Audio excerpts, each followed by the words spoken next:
आज इस वक्त हमारे स्क्रीन पे जो आप देख रहे हैं ये है डॉक्टर शाहिद सर। सर हमारे चैनल में आपका बहुत बहुत स्वागत है। और डॉक्टर शाहिद सर, क्या आज का जो माहौल है, जिसे जो माहौल बना तो उसको लेकर माहौल बनाया गया है जिस तरह से, और कई बच्चे ऐसे हैं जो बेगुनाह उसमें गिरफ्तार भी हुए हैं, और क्या कहना चाहते हैं आप? सबसे पहले मैं ये बताना चाहता हूँ कि ये राजा महाराजा हमारे कभी आदर्श या हमारे कभी भगवान नहीं रहे।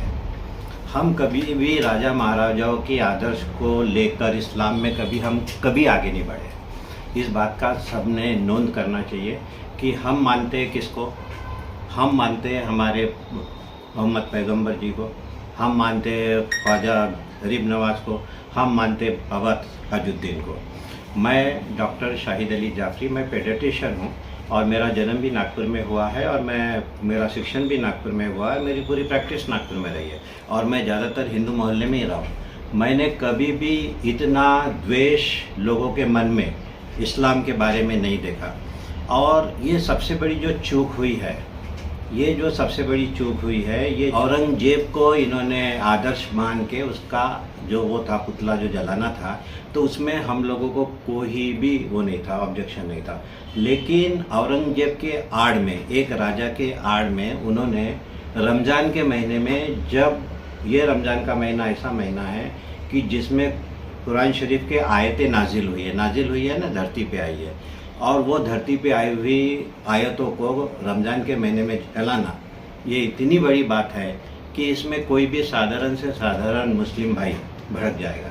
और ये भड़काने का काम जो किया गया है, इसमें चूक किसकी है, इसका तो बड़ा एनालिसिस होना चाहिए और इसके बारे में एनालिसिस हो के इसमें कहाँ चूक हुई है और क्यों आयतें को जलाई गई, इसके बारे में खोजबीन करके प्रशासन ने उसको, उन गुनहगारों को पकड़ना चाहिए जिन्होंने आयतें जलाई है। डॉक्टर साहब, पूरे भारत में नागपुर बड़ा फेमस था क्योंकि इंडिया का सेंटर पॉइंट नागपुर माना जाता है, और फेमस ये इस बात को लेकर था, बड़े गर्व के साथ कहना पड़ता था कि हमारे नागपुर में कभी हिंदू मुस्लिम के दंगे हमने कभी नहीं देखा और ना होते नहीं है।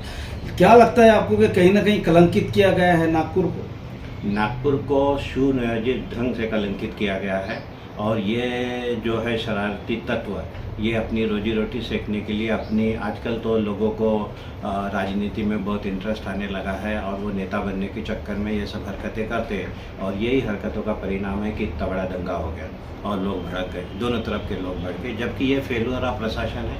प्रशासन को मालूम होना चाहिए कि आपने परमिशन दिया था औरंगजेब का पुतला जलाने का, लेकिन वहाँ चादर कैसे जलाई गई? उस वक्त आप लोग क्या कर रहे थे?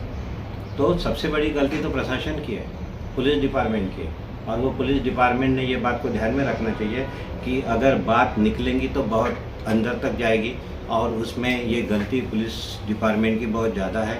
और वो आगे भी पुलिस प्रशासन, मेरे पास जो न्यूज़ आ रही है, जो खबरें आ रही है, मेरे इस्लाम भाई तो मुझे आके बताते नहीं, लेकिन हिंदू भाई आके बता रहे कि एक तरफा कार्रवाई कर रही है पुलिस।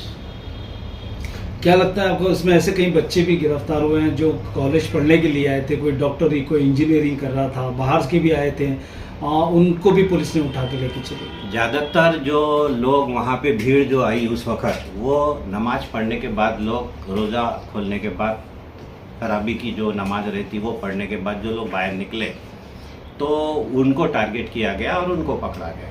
और जो 2-2:30 बजे जो हुड़दंग मचा रहे थे, जो इनिशियल पॉइंट था, उन लोगों को तो बाइज्जत छोड़ दिया गया। तो इससे लोग और भड़क गए। तो ऐसी कार्रवाई प्रशासन ने नहीं करना चाहिए कि जिससे ऐसा दिखे कि एक तरफा कार्रवाई हो सकता है वो एक तरफा कार्रवाई नहीं कर रहे हो, लेकिन ऐसा दिखना भी नहीं चाहिए ना कि एक तरफा कार्रवाई हो रही है। प्यारे खान साहब ने कहा है, अल्पसंख्यक आयोग के अध्यक्ष हैं, उन्होंने ये कहा है कि जो बेगुनाह है उन्हें छोड़ दिया जाएगा। बेगुनाह को छोड़ देना तो है ही है, वो तो बहुत ज़रूरी है, लेकिन ज़बरदस्ती नमाजी को एक अंदर करना, और जो सिर्फ नमाज़ पढ़ने के लिए जा रहे हैं या घर के बाहर निकल के देख रहे हैं कि क्या हुआ भाई, उत्सुकता की वजह से उनको पकड़ना, वो थोड़ा सा और उत्तेजना भड़काती है लोगों के मन में। हम तो लोगों को शांत कर रहे हैं, हम तो लोगों को यही बोल रहे हैं कि भाई रमज़ान का महीना जिसमें कुरान की आयतें आई है और कुरान की आयतों में शांति का संदेश ही मिला है, और ये शांति का संदेश फैलाने के लिए ही कुरान शरीफ दुनिया में आई है। और ये बवाल हुआ है कि औरंगज़ेब की मज़ार को उखाड़ के फेंकना है। अगर औरंगज़ेब की मज़ार उखाड़ भी देते हैं तो क्या लोगों को रोज़गार मिल जाएगा? क्या देश की तरक्की हो जाएगी? क्या देश हमारा और वर्ल्ड में पॉपुलर हो जाएगा? औरंगजेब की मज़ार को सुरक्षा गवर्नमेंट दे रही है और गवर्नमेंट के ही कुछ लोग बोल रहे हैं कि औरंगजेब की मज़ार को उखाड़ो। औरंगजेब की मज़ार है, ये सिंबल काय का है? ये सिंबल ऐसा है कि मराठा शासन ने जीत करके वहाँ पे मराठा शासन को लाने के लिए औरंगजेब को कब्र में वो किया, दफन किया। तो हमारी जो जीत का सिंबल है, हम तो इस्लाम धर्म वाले राजा महाराजाओं को नहीं मानते। इसमें जहाँ तक मेरी सोच ऐसी है कि हमारे जो नौजवान बच्चे हैं वो पढ़ाई लिखाई के तरफ से थोड़ा सा दूर हो रहे हैं ऐसे हरकतों की वजह से। उनका टाइम पास सिर्फ ये सुनने में, बोलने में और कुछ जो शरारती तत्व वो कर रहे, दंगा कर रहे हैं, उनके बारे में सोचने में ही चला जा रहा है। उनकी पढ़ाई लिखाई कम हो रही, तो हम ना साइंटिस्ट बना पाएंगे, ना हम बड़े बिजनेसमैन बना पाएंगे, ना हम कोई ऐसे बड़े नेता बना पाएंगे कि जो सोच समझ करके निर्णय ले। ये सब के वजह से भारत जो विश्वगुरु बनने की जो सोच रखता है, ये आज की सोच नहीं, जब भारत आज़ाद हुआ था तब से ये सोचा जा रहा था कि एक दिन भारत विश्वगुरु बनेगा। हमारे बच्चों का ध्यान ज़्यादातर व्हाट्सएप पे कहाँ क्या हो गया इसी में गुंतागुंती में रह जाएगा। ना पढ़ाई होगी, ना लिखाई होगी, ना उनकी वर्जिश होगी, ना उनका कोई व्यायाम होगा, ना उनकी बॉडी बनेगी, ना उनका दिमाग बनेगा। वो ऐसी हरकतों में गोल गोल घूमते रहेंगे और भारत एक दिन ऐसा हो जाएगा कि बहुत पीछे चला जाएगा। आपको क्या लगता है कि जिस तरह भारत जो सोने की चिड़िया कहा जाता था, आज की कंडीशन में उसकी हालत हम देख रहे हैं कि किस ओर जा रहा है, तो एक अच्छा सा क्या मैसेज देना चाहते हैं? भारत तो सोने की चिड़िया इनके औरंगजेब के ज़माने में ही था, एक बात। दूसरी बात, औरंगजेब को आलमगीर क्यों बोला जाता था उस वक़्त? क्योंकि उसने अखंड भारत बना दिया था। ये जो अखंड भारत का अपना सपना है ना, तो एक ही मुग़ल बादशाह है जिसने बोला था कि मैं अखंड भारत बनाऊंगा, और वो अखंड भारत में उन्होंने इसलिए उनको जो पदवी दी गई थी आलमगीर की पदवी का आप अगर विश्लेषण करेंगे तो पता चलेगा कि उन्होंने अखंड भारत जहाँ तक हो सके 90% बना लिया था, इसलिए उनको आलमगीर कहा जाता था। एक मैसेज शांतिदा का एक मैसेज। मैं डॉक्टर शाहिद अली जाफरी, आजकल जो नागपुर की हालात है उसको देखते हुए आप लोगों से, हिंदू, मुसलमान और प्रशासन तीनों से अपील करना चाहता हूं कि आप लोग शांति बनाए रखें और शांति बना के आप लोगों ने नागपुर के प्रोग्रेस के ऊपर ध्यान दीजिए। और शरारती तत्व जो लोग भी वो कर रहे हैं, शरारत कर रहे हैं, उस पर बिल्कुल ध्यान नहीं दीजिए।